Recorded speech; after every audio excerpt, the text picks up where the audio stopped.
Pour bien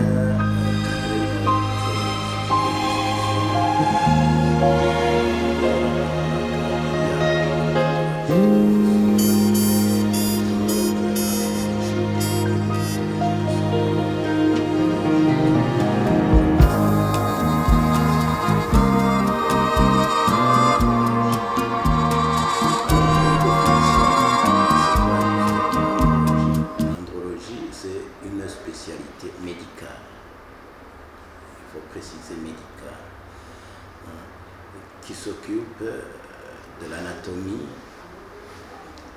de la physiologie, de la biologie et de la biochimie, hein, de l'appareil génital chez l'homme. En d'autres termes, l'andrologue, c'est l'équivalent du gynécologue. L'andrologue est ce qu'est le gynécologue. L'andrologue est pour l'homme ce qu'est le gynécologue pour la femme. Vous comprenez bien que si nous commençons par cadrer, ça veut dire qu'il y a des pathologies que les gynécologues ne peuvent pas maîtriser, qui ne sont maîtrisées que par les andrologues. D'autant plus qu'en réalité, l'andrologie se base essentiellement sur l'hormonologie, c'est-à-dire l'impact des dysfonctions hormonales sur l'organe génital chez l'homme.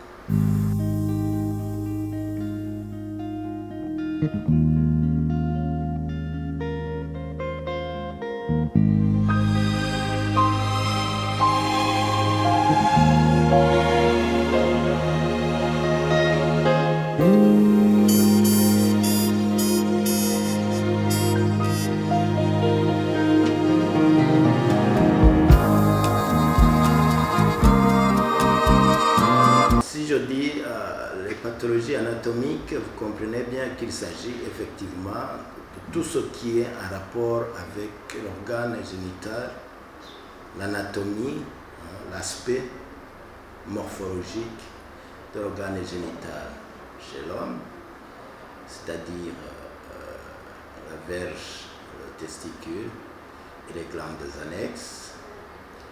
Quand je dis glandes annexes, rapidement, il faut comprendre la prostate, il faut comprendre les vésicules séminales, et il faut comprendre les glandes de Cooper. Et en parlant des pathologies de l'aspect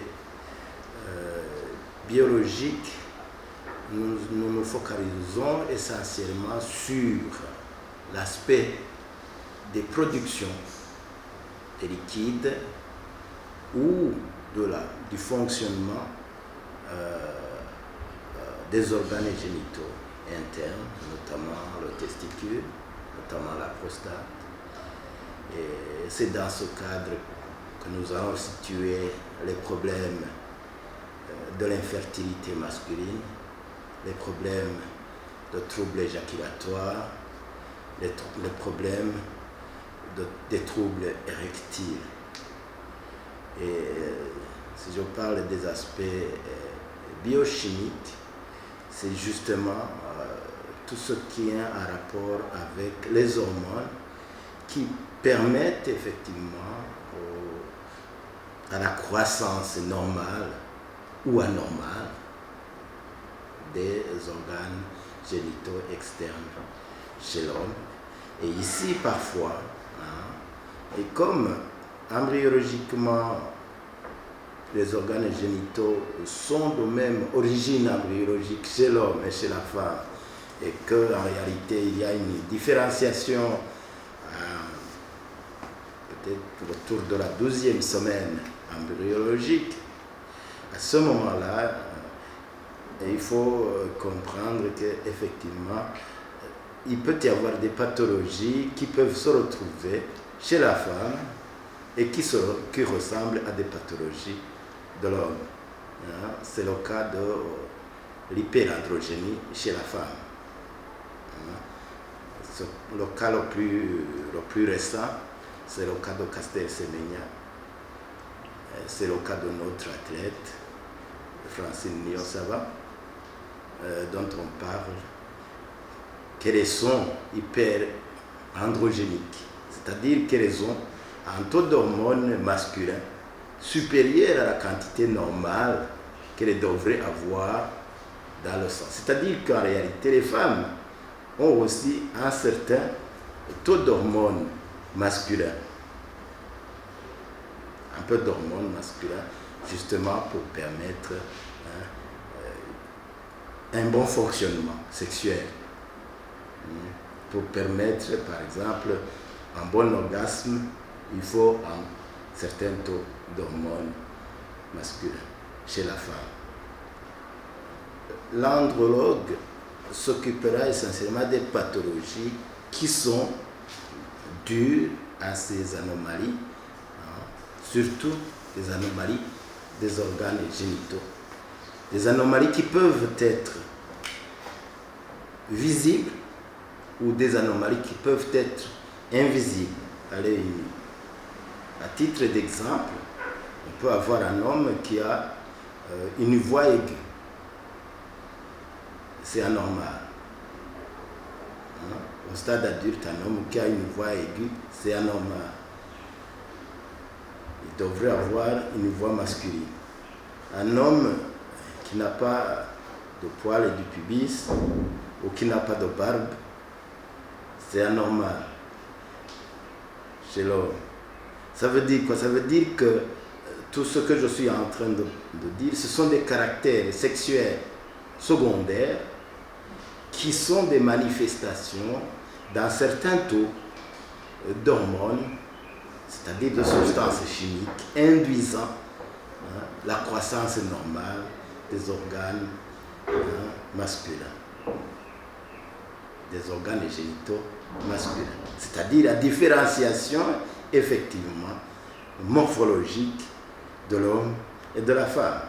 Parce que c'est l'homme n'a pas le même bassin que la femme. L'homme n'a pas la même physiologie du thorax que la femme. Donc tout ça est dû à des hormones. Et vous allez me demander que c'est quoi des hormones? Les hormones sont justement des signaux. Ce sont des signaux qui sont produits par des glandes et qui, en collaboration avec le cerveau, entraînent une différenciation périphérique. Si je dis périphérique, c'est-à-dire une différenciation des organes qui sont visibles à l'œil nu, c'est-à-dire tout ce que nous voyons, l'appareil génital masculin qu'on voit, les organes génitaux externes, mais aussi internes. Si je parle par exemple du testicule. Donc il y a justement ces petits inducteurs qui, en collaboration avec le cerveau, permettent le développement normal d'organes génitaux mâles, que ce soit en interne ou en externe, et donc qui permettent la différenciation de l'homme et de la femme. Ce qui nous fait en réalité cette complémentarité entre l'homme et la femme.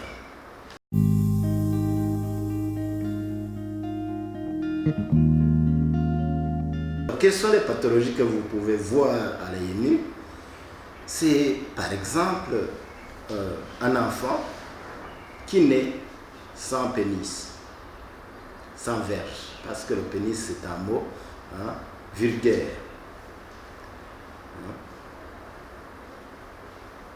C'est un enfant qui naît avec soit des testicules, un scrotum, mais chez qui on ne trouve pas de pénis. C'est un enfant qui naît avec probablement un pénis qui n'est pas bien développé. C'est un enfant qui peut naître, voire même avec une ébauche d'un vagin, alors que c'est un garçon. Alors, cela est dû justement à une mauvaise différenciation pendant le développement embryologique.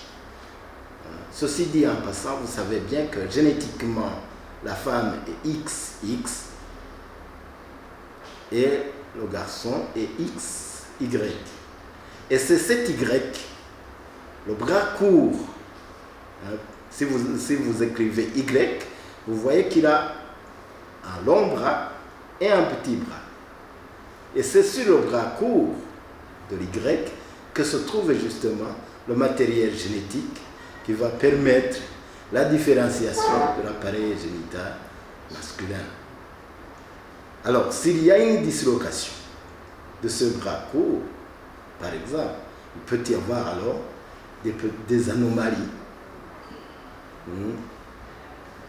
Il peut aussi y avoir manque, justement, de cet Y. C'est ce qu'on appelle des trisomies. XXX, par exemple. Ou XXY. Donc, tout ceci peut entraîner des anomalies morphologiques et embryologiques et parfois même des anomalies qui ne sont pas visibles à l'œil nu, c'est-à-dire des anomalies biologiques.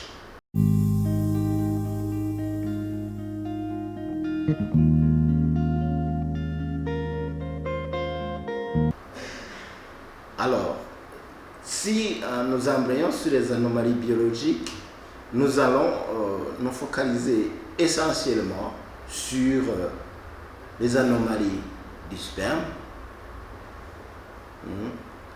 qui peuvent être à l'origine d'une pathologie qui est l'infertilité masculine. Et cette infertilité masculine, c'est une question qui est taboue dans notre société, mais qui est réelle. Nous avons déjà fait des études dans notre spécialisation qui montrent que réellement l'infertilité masculine est une pathologie qui est réelle au Burundi. Il ne faut pas dire que l'infertilité est seulement féminine. Ce qui dit que, en réalité, quand il faut explorer l'infertilité, il faut qu'elle soit explorée et chez l'homme et chez la femme, dans le couple. Ça peut être la femme, comme ça peut être l'homme. Alors, ces anomalies du sperme ne sont pas visibles à l'œil nu. Mais on peut quand même voir, en regardant ne fût-ce que l'aspect de l'éjaculat, qui est le sperme, sa consistance, sa viscosité, on peut suspecter qu'en réalité, ce sperme n'est pas normal. D'abord, il y a une quantité normale d'éjaculat. En dessous, on dira qu'il y a un problème. Et il y a une quantité anormale d'éjaculat au-dessus, et c'est anormal. C'est entre 2 ml et 5 ml. Un sujet qui éjacule en millilitres, il y a beaucoup de probabilités qu'il n'ait pas de quantité normale de cellules qui permettent la fécondation dans ce sperme. S'il a une quantité excessive de sperme, disons 10 millilitres, c'est qu'il y a un souci aussi. Il peut y avoir alors, dans ce cas, peut-être des anomalies qui font qu'en réalité, ce sperme ne contiendra pas aussi une quantité suffisante de spermatozoïdes. Et cela, vous pouvez le voir déjà quand vous demandez au malade de recueillir son éjaculat. Vous pouvez dire, il n'a rien éjaculé, ce qu'on appelle une anéjaculation. Il ne sort rien, ce qui est un problème. Ou il a une éjaculation normale, ou il a une hyper-éjaculation. Alors, prenons le cas de l'anéjaculation. Cette anéjaculation peut avoir deux causes. Ça peut être une cause sécrétoire, c'est-à-dire que les testicules, les organes, ne produisent pas de liquide spermatique. Alors, le liquide spermatique lui-même, il n'est pas produit seulement par les testicules, parce que 50% du liquide spermatique est produit par les testicules et 50% est produit par la prostate. C'est pourquoi j'ai dit que pour les organes génitaux internes, j'ajoute les glandes annexes. Un sujet peut avoir une production normale de sperme d'origine testiculaire, mais une production anormale de sperme d'origine prostatique. En réalité, le sperme, c'est en même temps les spermatozoïdes, c'est-à-dire les cellules qui permettent la fécondation, et leur nourriture. Et c'est dans cette nourriture, donc dans ce liquide, que ces spermatozoïdes, les conduits qui permettent l'élimination de ce liquide qui est produit, qui contient les spermatozoïdes à l'extérieur. Alors, ces problèmes aussi peuvent exister. Un sujet qui a, par exemple, une grosse hypertrophie prostatique peut avoir un problème d'élimination du sperme, parce que justement, ici, comme je n'ai pas fait de rappel anatomique, il faut, je vous dirais qu'en réalité, le canal éjaculatoire est en fait l'aboutissement des vésicules séminales dans l'urètre. Et alors, il peut y avoir un problème d'obstruction de cet urètre, l'intraprostatique, et au lieu que le sujet éjacule à l'extérieur, il va éjaculer à l'intérieur. Et il faudra voir effectivement, est-ce que dans ces urines, il n'y a pas de spermatozoïdes. C'est le cas des personnes qui ont eu des traitements, n'est-ce pas, ce que nous appelons la prostatectomie radicale pour cancer de la prostate. Vous comprenez que si je dis prostatectomie radicale, il faut enlever la prostate et, bien sûr, les glandes annexes, quand encore le cancer de la prostate est encore localisé. Il faut le dire ici, le cancer de la prostate est une maladie guérissable. Quand le cancer est encore localisé dans la prostate, on peut enlever cette prostate et le sujet peut continuer sa vie sexuelle normale. J'en profite pour justement démentir que quand on a opéré quelqu'un de la prostate, il n'éjacule pas. Non, il éjacule. Je vous ai dit, rappelez-vous, que 50% du liquide prostatique, du liquide spermatique est produit par les testicules et 50% est produit par la prostate. Et c'est donc cette partie prostatique qui est coupée, mais alors que la partie testiculaire reste productive et peut s'éliminer normalement. Alors,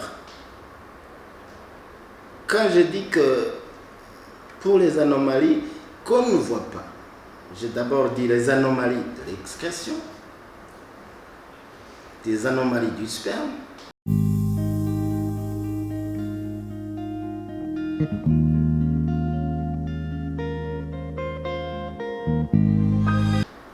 il peut aussi y avoir des anomalies même, des spermatozoïdes, de la morphologie du spermatozoïde. Je vous rappelle que le spermatozoïde est formé par 3 parties. Une tête, une pièce intermédiaire et une queue, ce qu'on appelle une flagelle, qui lui permet de se mouvoir dans le liquide spermatique et quand il est déjà dans la voie génitale féminine, de se mouvoir à travers la voie génitale féminine pour aller à la rencontre de l'ovule. Alors, commençons par des anomalies de la tête. Si la tête n'est pas bien pointue,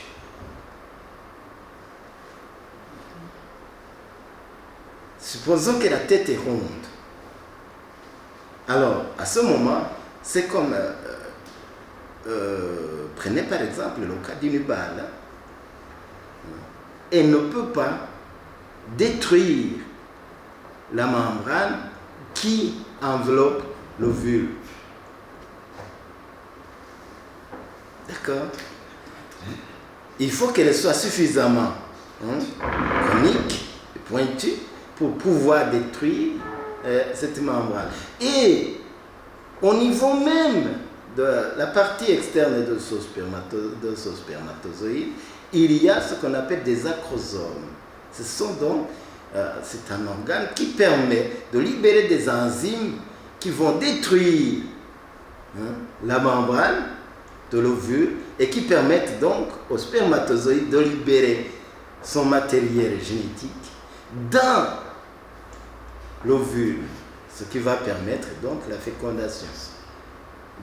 Il peut donc y avoir des anomalies de la tête. S'il y a des anomalies de la tête, à ce moment, il y aura des problèmes de fécondation, de fécondabilité et des anomalies de fertilité masculine. Quant à la pièce intermédiaire, elle contient essentiellement ce que nous appelons des mitochondries qui permettent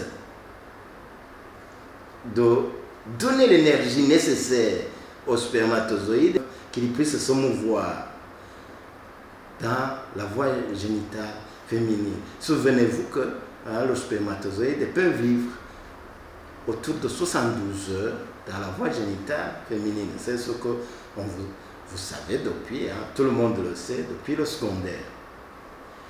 Et c'est donc cette partie intermédiaire qui permet de donner de l'énergie au spermatozoïde et qui lui permet donc de résister durant ce moment.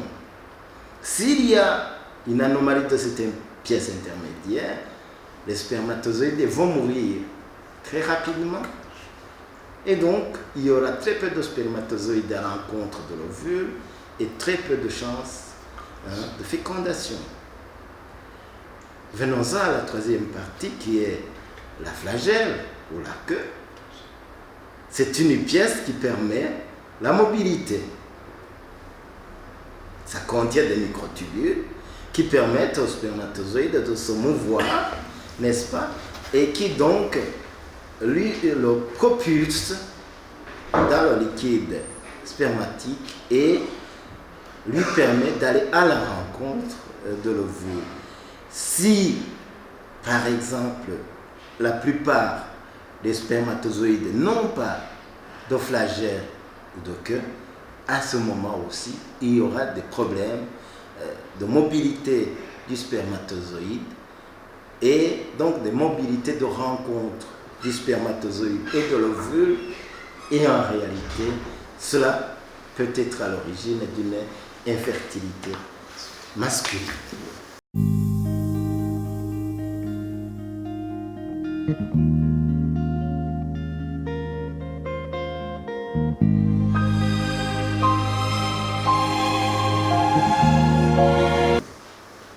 En dehors de ces problèmes du sperme, il peut y avoir aussi des problèmes, comme je l'ai dit, obstructifs, des problèmes d'excrétion. Ces problèmes d'excrétion peuvent se trouver soit au niveau prostatique, n'est-ce pas, soit au niveau urétral. C'est le cas que je vous ai déjà cité. Si quelqu'un a une sténose serrée de l'urètre prostatique, il va faire une éjaculation dans sa vessie. Donc, il ne pourra pas éliminer son liquide spermatique à l'extérieur. N'est-ce pas? S'il a un problème au niveau du canal déférent, qui permet qui est un conduit dans lequel passe le liquide spermatique produit par les testicules vers les vésicules séminales, à ce moment, il y aura une certaine obstruction et une quantité anormale de production de sperme. Il peut aussi y avoir des anomalies, justement, de la puberté, des anomalies du développement même du des anomalies du développement du follicule testiculaire. Le follicule testiculaire, histologiquement, c'est l'endroit où est maturé les spermatozoïdes.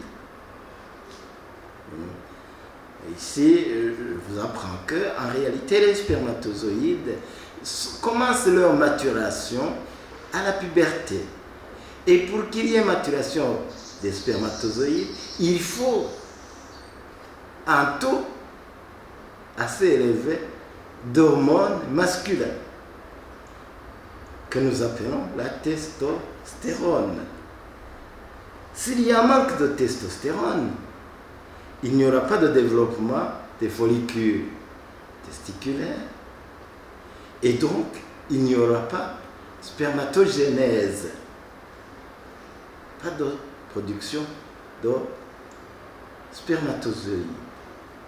Cette spermatogénèse peut aussi être en réalité bloquée à un certain moment s'il y a des problèmes de développement dû à un manque suffisant de testostérone. Alors, vous allez me demander c'est quoi la testostérone? Alors, la testostérone, c'est une hormone qui est périphérique. Quand je dis hormone périphérique, c'est une hormone qui est produite par les organes génitaux masculins et qui va induire le développement des testicules et donc induire la croissance des follicules. Dans le follicule, je vous apprends rapidement qu'il y a des cellules primaires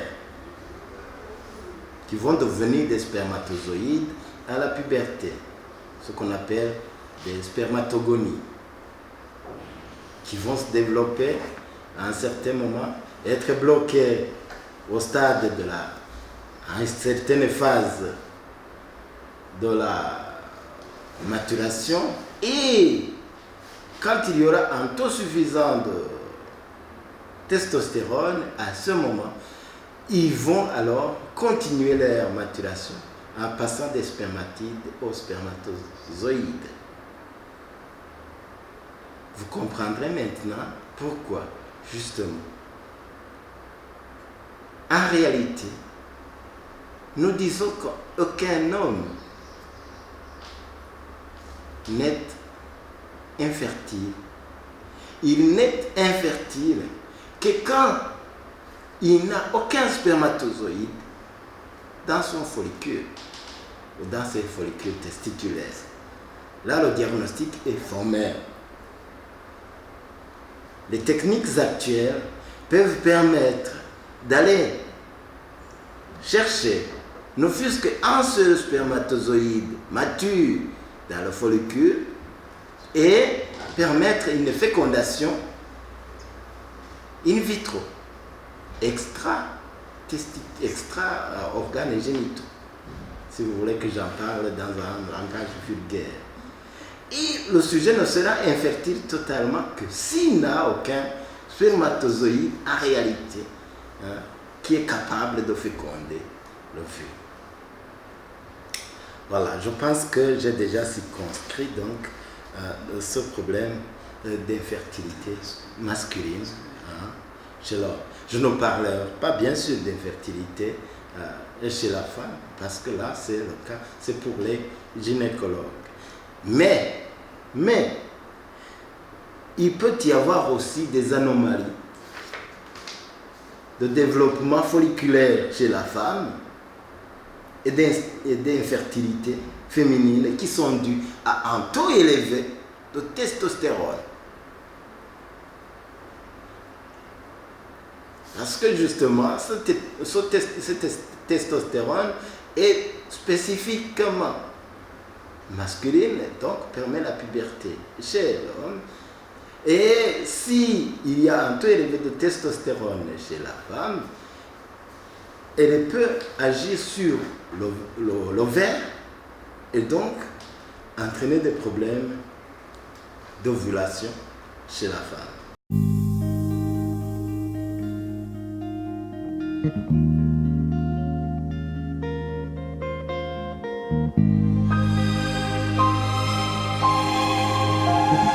Pour le cas des pathologies biochimiques, c'est justement ce problème de production de la testostérone. Il y a un taux de testostérone, hein, qui est exigé depuis la puberté pour que l'homme soit fécond. Et si ce taux n'est pas suffisant, alors il n'y aura pas de développement, comme je l'ai dit, hein, de spermatozoïdes et donc problème d'infertilité chez l'homme.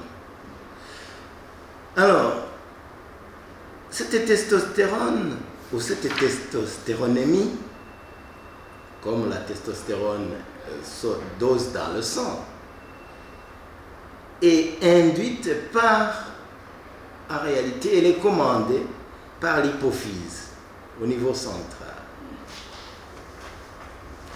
Et cette hypophyse qui va dire, attention, maintenant c'est le temps de produire suffisamment d'hormones pour permettre le développement masculin. S'il y a des problèmes de développement de cette hypophyse, alors à ce moment, il peut y avoir aussi un retour, un développement des organes génitaux, internes et externes. Donc vous voyez bien que, si vous voulez, tout est commandé au niveau central, n'est-ce pas? Et que, en réalité, ce feedback de testostéronémie va dire attention, hein, à l'hypophyse, non, ne continuez pas à me stimuler parce que j'ai suffisamment de testostérone. À ce moment, le sujet va avoir une certaine quantité normale de testostérone dans le sang.